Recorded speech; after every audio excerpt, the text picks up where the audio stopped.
Am I the asshole for exposing my fiancé to his family and ruining his life? Me 25F and my fiancé 26M have been together for a decade and have our first child.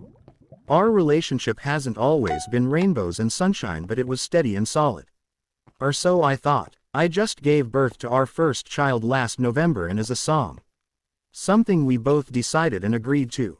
My savings are substantial since I earned really good money and saved early on. My savings was gonna be used for our baby's necessities while his income will cover the bills. The condo and 2 cars are under my name. The condo and my car are paid off.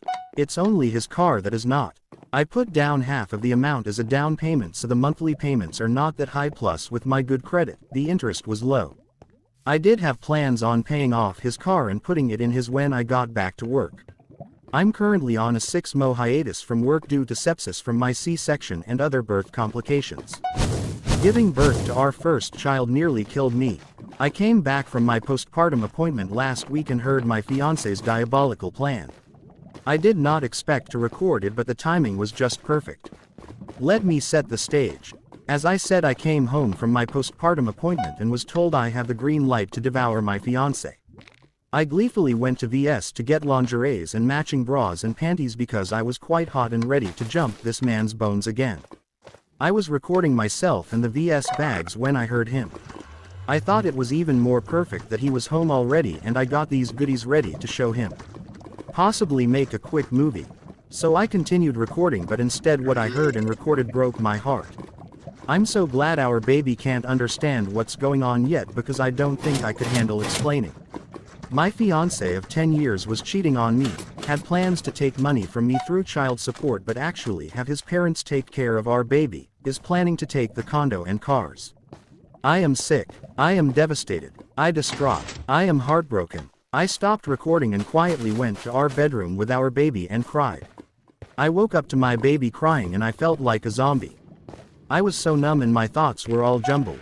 The VS bags was still in the hallway. He laid next to me asleep and snoring while I mustered the courage to send the recording to his parents.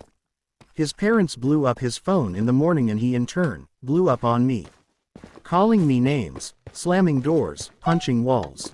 He forgot that we have cameras in the house so everything is recorded. He said his parents are cutting him off and it's all my fault.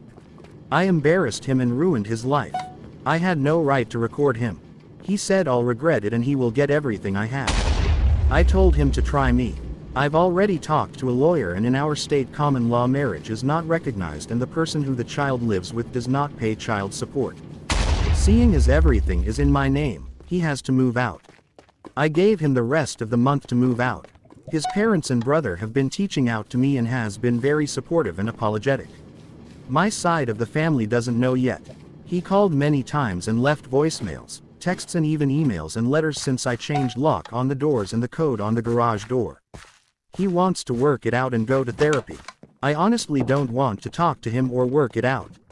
I just want him out. I spent a decade of my life giving this man everything. I'm not perfect or a saint, but I've never and never will do something like that. I just want to move on. Edit. I'm sorry for the confusion about my hiatus and being a song. I was already going to be on hiatus for work for 6 months pp, but when we realized how much medical issues I had, me and my ex-fiancé decided and agreed it would be best for me to be song for the first year of our baby's life. It was a spontaneous decision. I was medically advised against any physical activity, labor for 16 weeks, so it wasn't like I could drive to different clinics and hospitals for work. So think of it as song for the first year plus 6 month hiatus. I can return to work now since I've gotten a medical clearance. My agency doesn't allow anyone on maternity leave to work unless there's a medical clearance from a doctor. I'm a mobile registered medical diagnostic sonographer since there are people wondering how a 25-year-old can afford a condo and 2 cars. I get paid a higher rate than an in-house RMDS because I travel and work for an agency. I accept whatever assignment I want for the day per week. Both cars are used. Mine is paid off $15K and have had since I was 18, and the other car is $18K, which I only need to pay $3,600 on since I did put half of the amount down with low interest. I've been working since I was 15 and saving $. I'm smart with my money. It's expensive out here. One last edit before I give this thing a break. A lot of you need help. Messaging me telling me I probably did something to deserve it, or that I probably cheated, that's why he's doing this, or that it's my fault he cheated because I didn't give him sex. I went through a near-to-death experience giving birth to our son. I posted this because I needed the release. I needed to see if anyone out there experienced something similar or something awful, and what did they do. This whole thing has been so bad for me mentally and emotionally that I've hard dark thoughts, but I'm thankful for the support system I have. I know posting has its negatives, but a lot of you are just not cool. Update. Hello, it's me. My therapist advised against updating this, and yes, I did tell my therapist I made a Reddit account, but I told her why. She said sometimes it's best to let this fade with time, but if it'll help me then I'm free to do so. So, I'm back working, which has been a refreshing change because it helped my mind stay busy and focused on anything that wasn't this nightmare. My best friend surprised me the day after I posted this because she said I've been giving her depressed weirdo vibes. So thankful for when she showed up, because as I've mentioned I had dark thoughts and they were getting scary. She stayed with me for 2 weeks despite me telling her a week would be just as appreciated. She insisted that she be there for me and my baby. Her staying 2 weeks was very much needed, truthfully, because my ex reached out to my lawyer about coming to get all his things. My best friend made sure during the day he was there that he wouldn't try anything funny. He did say that he's offended that I don't trust him to be around me and our son unattended. And how I was being dramatic by having someone be present. It took him the whole day, and the day felt like it dragged on forever because I was so anxious with him being around. Like that dreadful and sickening feeling in the pit of your stomach that even a sip of water makes you feel like you're gonna throw up.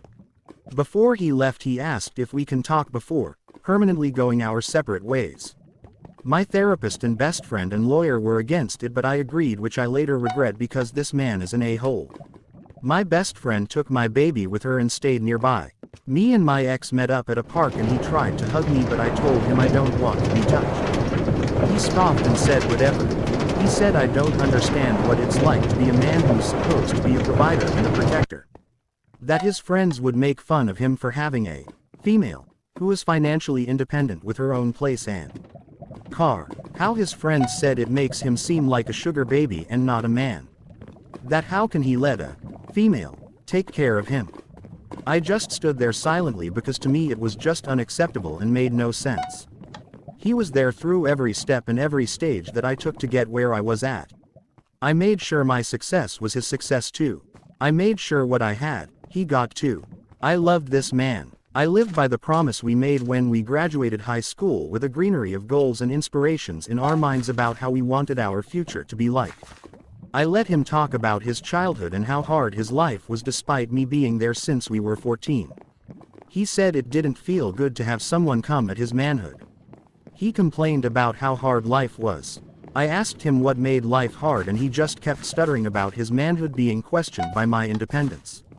He said he was always anxious and stressed that I could leave him if I wanted to. I asked him did he think what he did helped his anxiety and stress about me leaving, and he got upset. He called me a narcissist, a manipulator and a femi. He said he's sorry for our son for having a mom like me. That he won't be paying child support. When I told him I don't need his money, he told me to F off and left. As I said, I'm not perfect and I'm far from being a saint, but I've never had any mind or intentions of doing anyone I love wrong. What he did was beyond wrong. It was diabolical. All because he was tired of being made fun of him. He couldn't retort with pride and dignity. He couldn't see or feel the love and support in his surroundings. I was sick. Whatever he wanted, I was there to help him make it happen. Everything he went through, I was there, even when he pushed me away because I promised to be there through thick and thin. Now here I am pouring my worst nightmare to strangers online. I watched him walk away and I suddenly didn't recognize the boy I crushed on in middle school. The boy I'd kiss after his basketball games in high school. The man who said he'd love me forever after the birth of our child. All the things he said replayed in my head and I realized I didn't know him the way I prided myself I did. I finally told my side of the family of our separation. Lots of question, but I did ask that they respect our privacy and give us space. Only one of my cousins knows what happened, and thankfully she's in another state, because I would have to bail her out by the way she described how she was to enact her revenge on him. I haven't told my mom, but she said she's gonna be spending a few weeks at my place to help me adjust in October. My best friend had also offered to come back around the time my mom comes. No, I will not be pressing him about child custody or visitations. I did have my lawyer reach out to him about possibly giving up his rights. My ex's parents begged me to change my mind about that, but I assured them they can still see their grandbaby. My ex was more than happy to give up his rights. It hurt for him to easily and willingly agree, because I thought he would have fought for our son. Also, I'm thinking of moving back to Cali and selling my condo and just staying at my mom's for a year till I save enough for a down payment, but knowing Cali house prices, probably wouldn't happen. Sorry for the ranting, but honestly this whole thing got me so messed up. The people on here saying it was fake, you have no idea how I wished that was true. I wouldn't have to uncontrollably cry whenever I'm home or looking at my baby. I wouldn't have to feel so much angst and sadness whenever I come back from therapy or from work. All these crying and asking questions why it was happening to me wouldn't be happening almost every night. Thank you once again to everyone who sent love and support. I'm finally closing this chapter. It's unfinished, but I'm ready to start over. Sending everyone good vibes, heart, hands, medium light skin tone.